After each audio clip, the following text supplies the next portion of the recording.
Happy Black History Month, and welcome to the Daily Buzz for Tuesday, February 1st, 2022. I'm Joey, and this is Sabria. Here are your Yellow Jackets of the Week, brought to you by your SGA, Mr. Gary Geider and Savannah Holzman. Mr. Geider is one of our Workstation Network techs here at CHS.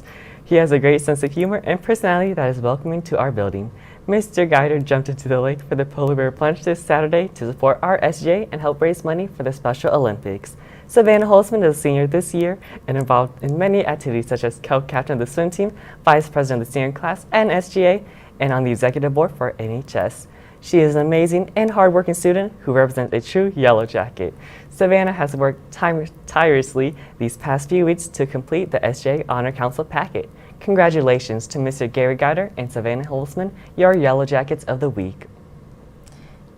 Attention all fall semester sculpture students. All pottery projects have been fired. You may pick them up or come by to glaze them anytime. Please don't wait. Mr. Dandrin will only be able to keep them as space allows. Please come with a written pass from a teacher or after school on Tuesdays.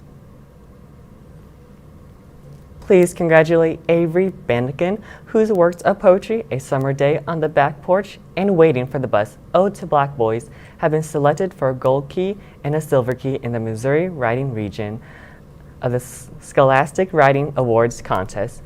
It will be published in Missouri Youth Write. Avery completed these beautiful works with the support of Miss Mazzoni, Miss Marcella, Mr. Dandrin, and of course her mom and dad. Wish her luck as her gold key work advances to the national competition in New York this spring.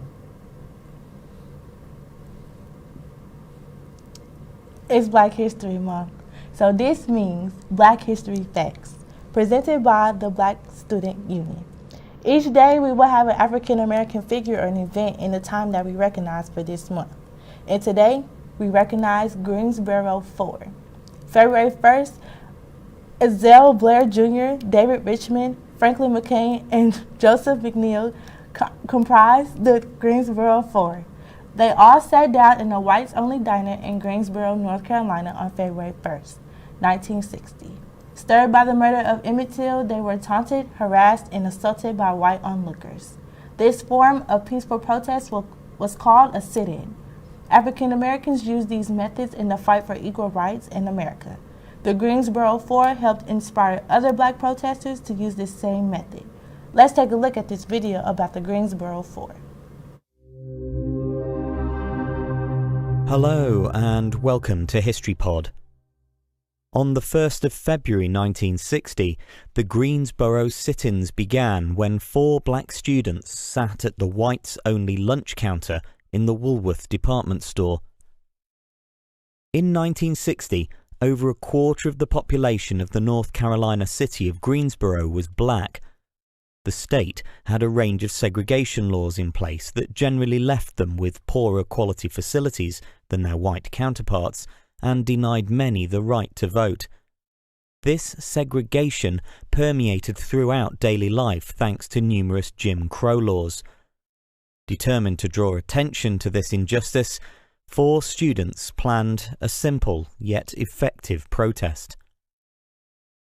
After buying some small items from the Woolworth department store in Greensboro, the 4 students then took seats at the segregated lunch counter. The counter staff, in line with company policy, refused to serve them, and later called the police after the Greensboro 4, as they became known, refused to leave. However, as the men had not taken any provocative action, the police were unable to intervene, and the 4 stayed seated at the counter until the store closed that evening. The sit-in continued the next day as more black students joined the protest. Encouraged by local press coverage that soon became national, similar protests soon broke out at other segregated lunch counters across America. Despite this pressure, many stores refused to change their policies, and it wasn't until the 25th of July that the lunch counter at Woolworths in Greensboro was finally integrated. The protests had been front-page news around the country and went on to spur the desegregation of hundreds of public spaces across the United States. Thanks for tuning in, and please, don't forget to watch the weather. Or if you don't, ask your grandma to. Stay safe and don't forget to subscribe.